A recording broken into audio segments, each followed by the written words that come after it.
Hello everyone. I hope you're having a wonderful day. Today we're going to follow a seemingly peaceful morning that hides a quiet tension when Jack chooses to stay home to protect Tu Tien and their daughter, trying to build small moments of happiness while unseen danger may still be watching from the shadows. If you enjoy emotional, slow-burn family stories like this, don't forget to subscribe to the channel so you won't miss the next episodes. The morning starts later than usual, the kind of slow morning that almost feels like a reward. Jack is already awake, moving quietly around the kitchen, but not with the rushed energy he used to have on work days. The kettle is on, bowls are lined up. He's making breakfast the way he knows Tu Tien likes it, simple, warm, easy on the stomach. Tu Tien comes out with sleepy eyes and hair tied up in a loose knot, and she pauses in the doorway for a second, like she's making sure this moment is real. The last few weeks have trained her body to expect bad news, loud footsteps, sudden calls, somebody knocking too hard on the gate. But this morning, it's just the smell of hot rice and ginger, and Jack turning his head to smile at her like he's been waiting. "You slept," he says. "A little," she answers, trying to sound casual. Anna didn't wake up too much. As if on cue, Anna appears behind her, dragging a small backpack that looks almost too big for her. The strap keeps sliding off her shoulder, and she's stubbornly pulling it back up with both hands.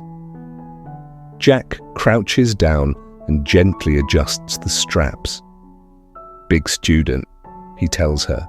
Anna nods, like she understands the title comes with a responsibility.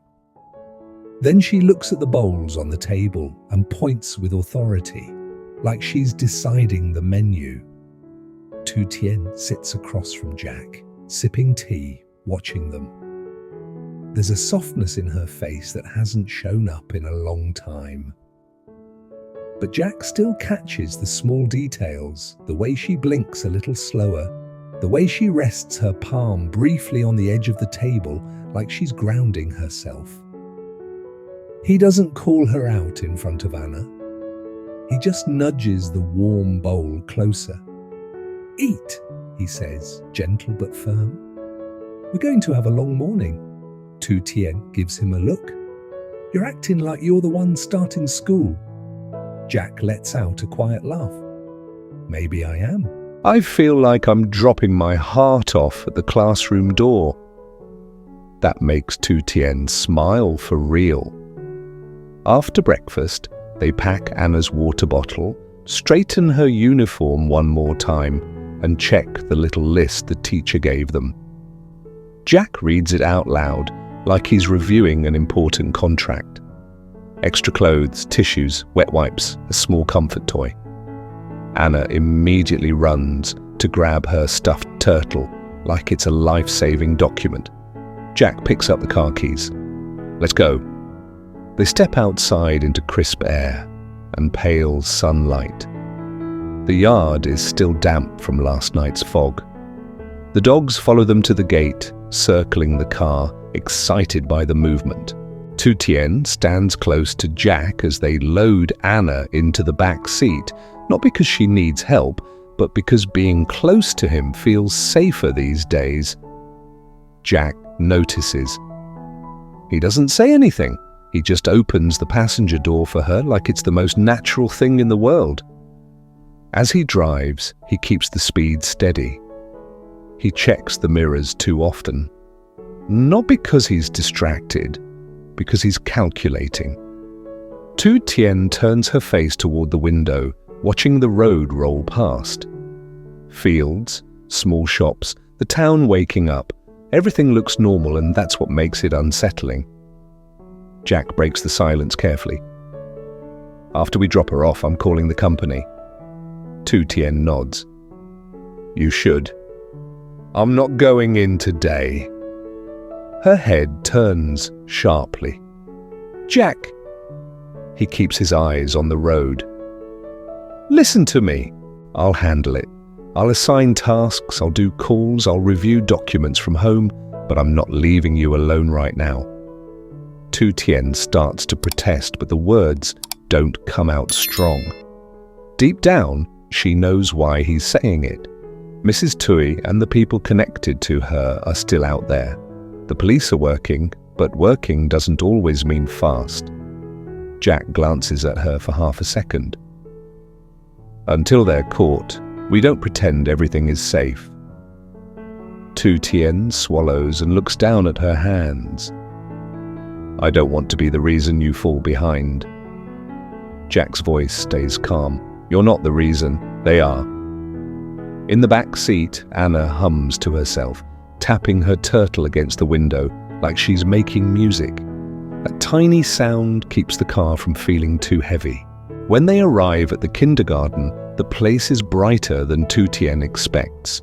Colourful murals, a small playground inside the gates with a tiny slide, rocking animals, and a seesaw that squeaks when someone steps on it.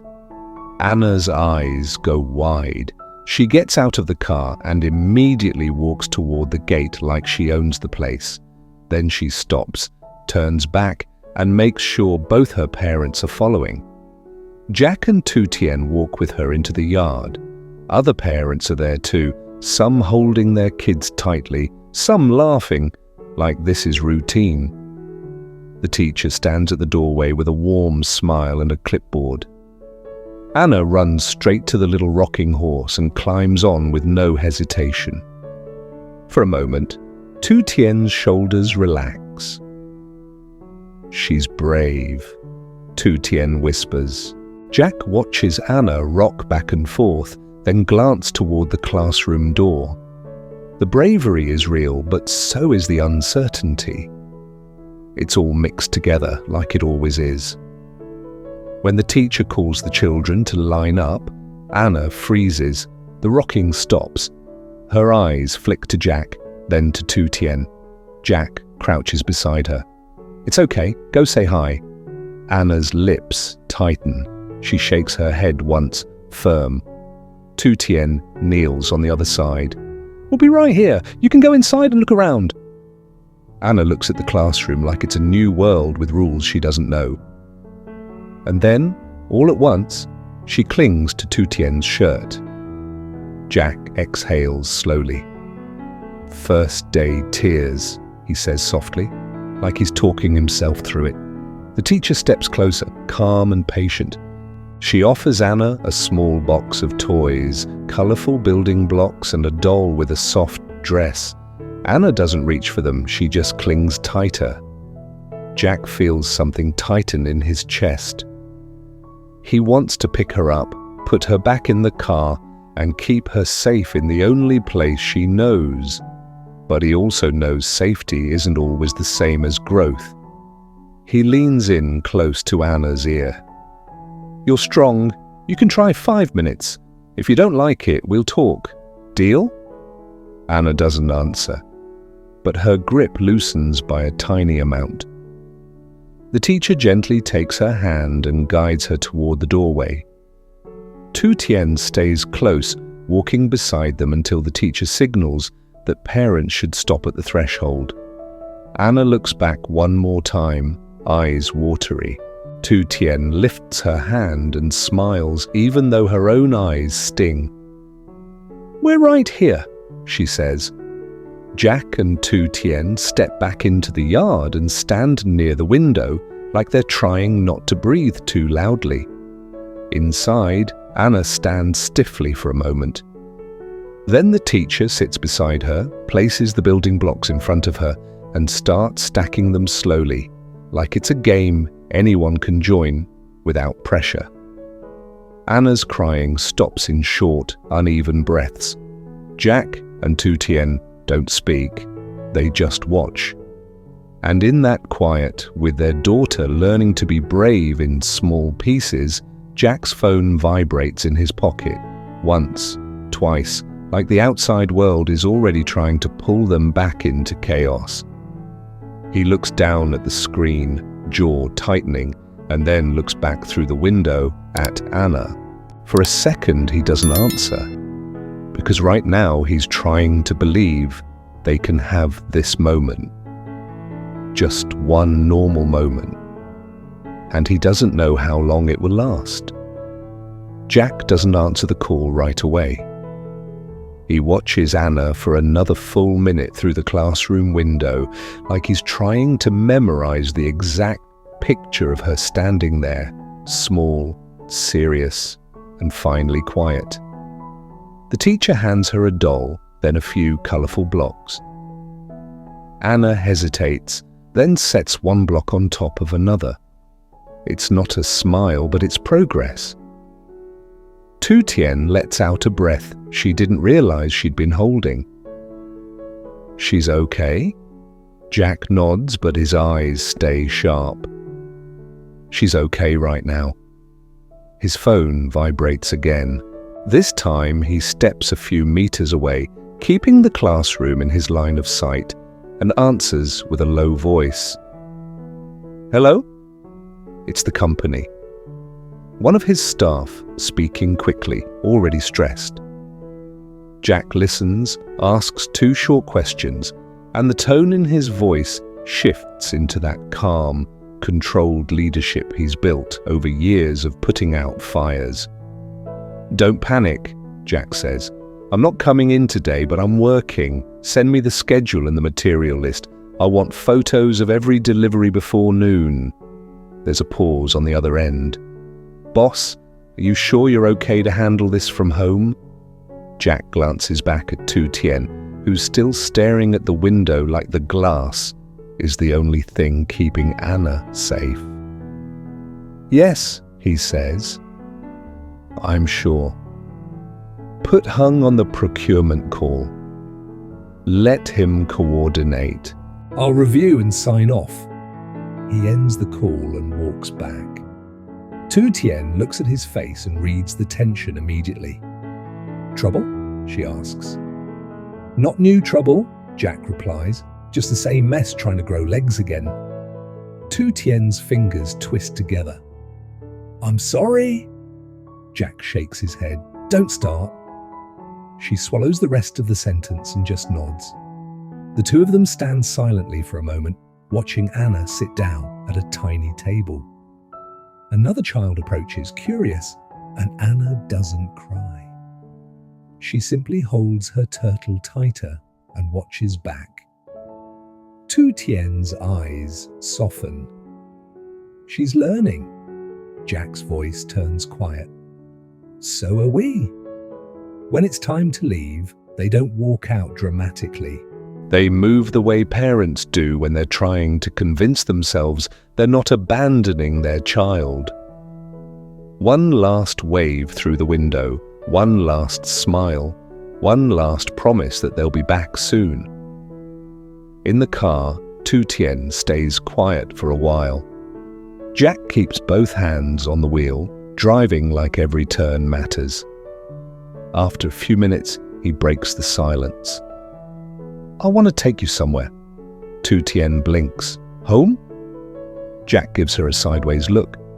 Eventually, but first, somewhere with light. Somewhere that doesn't feel like a hospital hallway. Tu Tien almost laughs at how specific that is. You mean a place where my heart doesn't race for no reason? Yes, Jack says simply. Exactly. He drives them to a garden cafe on the edge of town. It's one of those places with vines climbing wooden frames, small ponds with koi fish, and chairs tucked under trees like secrets. The morning air is still cold, but the cafe has warm lamps and thick blankets folded on the chairs. Tu Tien hesitates at the entrance, like she's not sure she deserves peace. Jack opens the door and waits for her. Come on. They sit outside under a covered area where they can hear water trickling nearby. Jack orders drinks and ice cream without asking, like he's decided it's his job to bring sweetness back into their week. When the bowls arrive, Tu Tien stares at the ice cream like it's something from another life. This is for Anna, she jokes weakly. Jack slides the bowl toward her.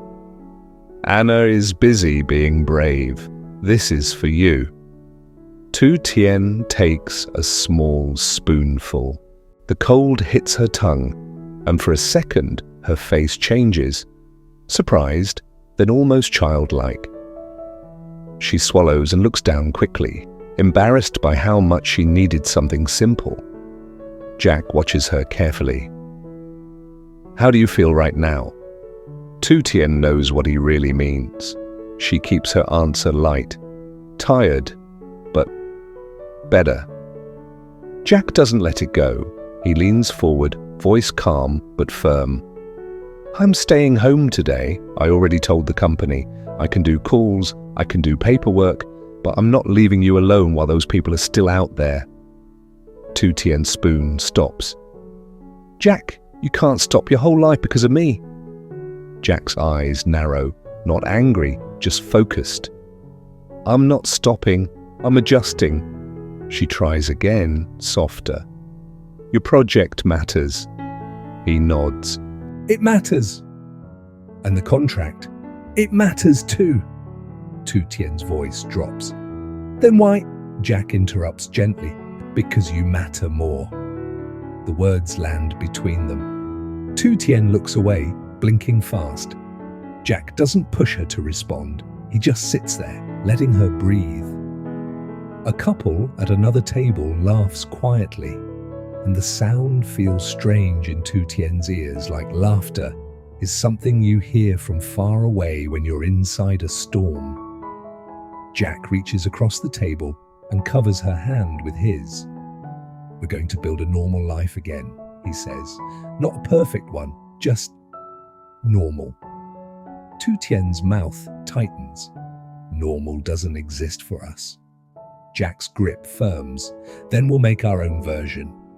They finish the ice cream slowly, and for a short time, Tu Tien's shoulders stop sitting so high. Jack pays, keeps his phone face down on the table, refusing to let work steal this hour. On the way home, Tu Tien points out the roadside banana trees and the small market stalls setting up for the day. I should harvest bananas today, she says half to herself. If I can make banana cakes, I can sell them tomorrow. Jack nods. We'll do it. Tu Tien looks at him. You'll help? Jack shrugs like it's obvious. I'm home today, remember? When they pull into the yard, the dogs rush the gate again, barking in excitement. Jack listens instinctively, scanning the road behind them. No strange motorbikes lingering, no car parked too long. Still, he doesn't fully relax until the gate is closed. Inside, the house feels too quiet without Anna. Tu Tien notices it too. She moves around the kitchen like she's filling silence with action, washing a pot that's already clean, rearranging bowls, checking the rice container. Jack sets his laptop on the table and makes a quick call to a supervisor. Then he stands and rolls up his sleeves. Fence first, he says. Tu Tien blinks. Now? Jack points to the garden. If we don't finish it, the dogs will dig up everything again, and I want you to be able to walk outside without worrying about anything. They go out together. Jack measures and marks the ground while Tu Tien holds the posts steady. It's not glamorous work. It's muddy, and the wood is heavy, and their hands get dirty fast. But something shifts in the rhythm of it. Two people doing a task side by side, like they used to before fear became part of every conversation. Tu Tien wipes sweat from her forehead and laughs when Jack nearly drops a hammer. Careful, if you injure yourself, I'm not carrying you. Jack grins. I'd like to see you try. They work through late morning into early afternoon. When Jack's phone rings, he answers quickly, gives a short instruction, then goes right back to tightening a wire. Tu Tien watches him, both proud and sad at the same time. He's trying to protect everything at once, her, Anna, the project, the house. their fragile peace. Finally, when the fence section is done, Jack steps back and nods with satisfaction. Good. Tu Tien looks at the garden, then at him. Thank you. Jack brushes dirt off his hands. Now, bananas.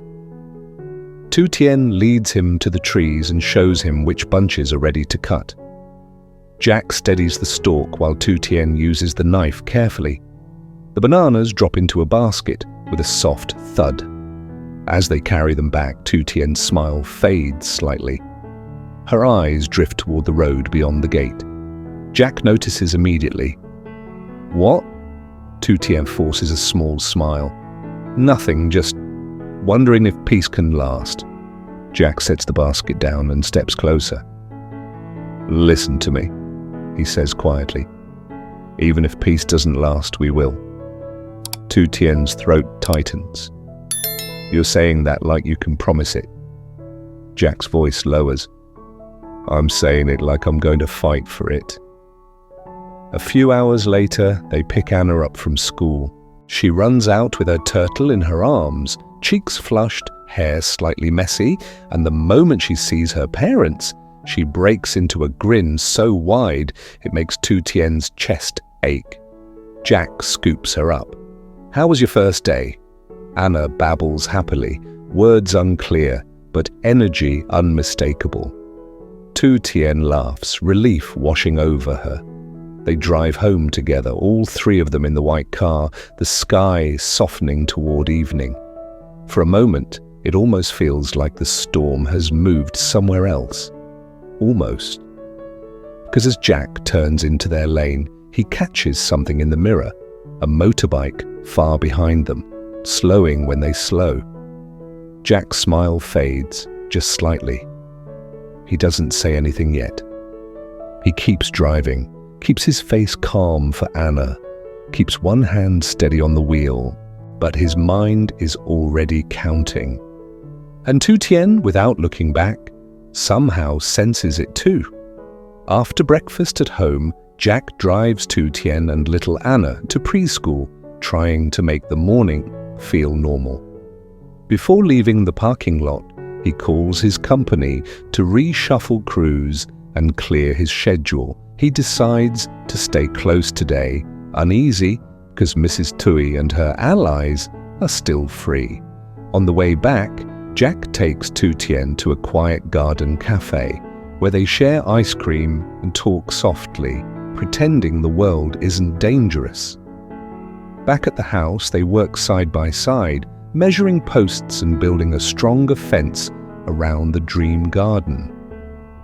Tu Tien harvests bananas and plans a batch of cakes to sell at the market, determined to contribute and keep their life moving forward. For a few hours, laughter returns until the question hangs in the air: how long can peace last for them